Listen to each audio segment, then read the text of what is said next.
Hello guys, इस video में बात करने वाले हैं कैसे हम यूपीएससी सिविल सर्विसेज एग्जाम की प्रिपरेशन और अच्छे तरीके से कर सकते हैं। दोस्तों, यूपीएससी की जो तैयारी है, यूपीएससी सिविल सर्विसेज की तैयारी, वो बहुत ही टफ एग्जाम होता है और ये बात आपको भी पता है, सभी को पता है। तो इसके एग्ज़ाम से हमें क्या प्रिपरेशन होनी चाहिए, इसके बारे में थोड़ा मैं बात करने वाला हूँ। अगर आपको मेरी बातें समझ में आए तो प्लीज़ वीडियो को लाइक करना और चैनल को सब्सक्राइब करना। दोस्तों, आप देखते होंगे कि बहुत से लोग जो यूपीएससी की तैयारी करते हैं, तो मेरा अनुमान है, डेटा के हिसाब से अगर बात करें तो हर साल 12 लाख फॉर्म भरे जाते हैं, जिसमें से 7 से 6 लाख लोग जो है एग्जाम में अपेयर होते हैं प्रीलिम्स में। और उसके बाद प्रीलिम्स में जो मेंस क्रैक करने वाले बच्चे, उनमें 14,000 होते हैं। और उसके बाद फाइनल सिलेक्शन इंटरव्यू तक 3,000 लोग पहुँचते हैं, फाइनल सिलेक्शन में 1,000 लोग पहुँचते हैं। तो ये डाटा है। तो आप लोग अगर देखें तो सिविल सर्विसेज में कितना ज़्यादा जो है फॉर्म भरा जाता है और कितने लोग उसकी तैयारी करते हैं।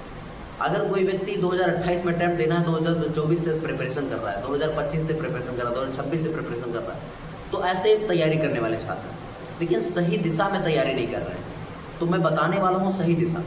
तो सही दिशा यानी कि आपकी राइट गाइडेंस क्या होनी चाहिए। पहली बात, सबसे पहले आपको याद रखना है कि आपकी यूपीएससी की प्रिपरेशन में आपके जो रिसोर्सेज हैं, बुक लिस्ट है, वो एकदम डिफाइन होनी चाहिए। आपको बुक लिस्ट इधर उधर नहीं भागना है, आप अलग अलग सोर्सेज पे मत जाइए कि वो पढ़ लेते ये पढ़ लेते, उसके बजाय एक सोर्स पे टिकिए। इकोनॉमी पढ़ना तो एक पढ़िए, हिस्ट्री पढ़ना तो एक बुक पढ़िए उसके लिए, और ऐसी बुक पढ़िए जिसमें सब कुछ दिया हो। वैसे बेसिकली सब कुछ तो नहीं होगा, लेकिन अगर आप एक चीज़ मतलब वहीं पे टिके रहेंगे तो आपको ज़्यादातर चीज़ें उसमें मिलेंगी। और रिसर्च करते रहिए, ऐड करते रहिए उन नोट्स में। तो आपको एक ही बुक लिस्ट करनी है, आपको अलग अलग बुक लिस्ट पे नहीं जाना, बार बार बुक चेंज कर रहे हो, ये आपको गलती नहीं करनी है, जो ज़्यादातर न्यू एस्पायरेंट है। सेकेंड मिस्टेक, हमें अपने नोट्स को बहुत ज़्यादा शॉर्ट में बनाने हैं। नोट्स बनाने में बच्चे बहुत गलती करते हैं। मैंने बहुत से लोगों के नोट्स देखे, ऐसे नोट्स बनाएंगे जिसमें वो एकदम पूरा गाथा लिख देंगे, है ना, पूरी रामायण के रामायण लिख देंगे, सार लिखने की कोशिश नहीं करेंगे। सार का मतलब क्या होता है? सार मतलब होता है आपने 10 पेज पढ़े तो आधे पेज में आपने उसको समेट दिया, ये होता है सार। जिससे आपको वो चैप्टर याद रहे, वो चीज़ें आपको याद रहे, उसमें जो फैक्ट डाटा है वो सब आपको याद रहे। तो नोट्स आपको बहुत ही समझदारी और अच्छे से बनाने, क्योंकि मैंने ये गलती की है, मैंने शुरुआत में फाउंडेशन कोर्स खरीदा और उससे नोट्स बनाए।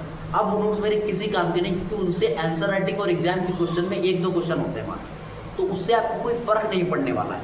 तो आपको नोट्स अच्छे बनाने हैं। कोचिंग के नोट्स जो होते हैं वो कई अच्छे हैं, लेकिन बहुत सारे की कोचिंग के नहीं अच्छे हैं। हमें नोट्स कोशिश करनी खुद से, मटेरियल ढूंढ के एग्जाम के ओरिएंटेड ही बनाने। तो ये बात आपको याद रखनी है। नाउ थर्ड मिस्टेक ये है कि पीवाईक्यूज को इग्नोर करना। Previous year question paper UPSC के लिए समझ लीजिए एक बहुत बड़ा बेनिफिट होता है, क्योंकि यूपीएससी जो क्वेश्चन पूछती है वो कोई भी अदर कोचिंग उस तरीके का क्वेश्चन नहीं बना सकती, क्योंकि वो क्वेश्चन थोड़े अजीब होते हैं, अलग होते हैं। अगर आपको हल्का सा मिस्टेक लगेगा तो आप क्वेश्चन गलत करके चले आओगे।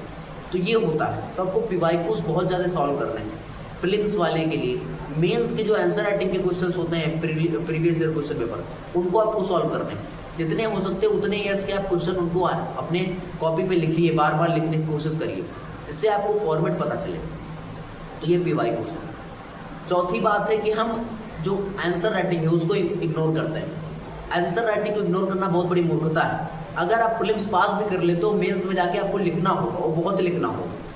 उस लिखन के दौरान, लेखनी के दौरान आप अगर सही तरीके से नहीं लिखते हो, आपकी अप्रोच और आपकी उत्तर की शैली अगर गलत है, तो आप चाहे जितना प्रीलिम्स पास करते रहो, मेंस में ही वो इंटरव्यू नहीं दे पाओगे। तो आपको इंटरव्यू तक अगर पहुंचना है तो आपको करना क्या होगा, आपको मेंस पे पकड़ बनानी होगी। वो मेंस पे पकड़ तब बनेगी जब आप अच्छे से लिखना सीखेंगे।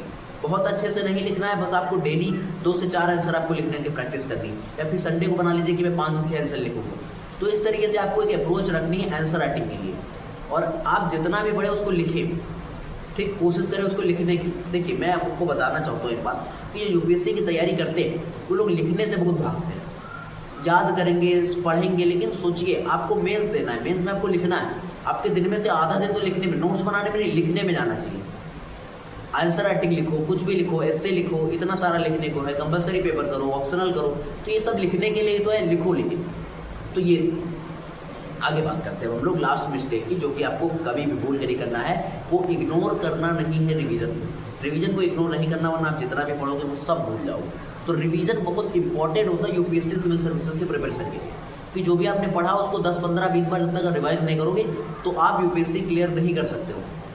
तो आपको याद रखना है कि हमें रिवीजन करना है। मंथली कर सकते हो, वीकली कर सकते हो, और अर्ली तो करना नहीं भाई, 6 मंथली 2 मंथली ऐसे करके आप रिवीजन का स्लॉट बना सकते हो कि मैं इतने दिन पे ये सब्जेक्ट रिवाइज करूंगा, पूरी रिवाइज करूंगा, एक ही दिन में रिवाइज करूंगा। इस तरीके से आपके नोट्स भी बने होने चाहिए, ये बात आपको याद रखनी है। तो आई होप आपको मेरी वीडियो समझ में आएगी। छोटी सी वीडियो थी 5 मिनट की, जिसमें आपको मैंने बताया कि यूपीएससी के लिए आपको किन चीज़ों की तैयारी करनी है, कैसे करनी है। आई होप आपको वीडियो पसंद आई होगी। अगर वीडियो पसंद आई है तो प्लीज़ वीडियो को लाइक करना, अपने दोस्तों को शेयर करना, चैनल पर नए हो तो सब्सक्राइब कर लेना।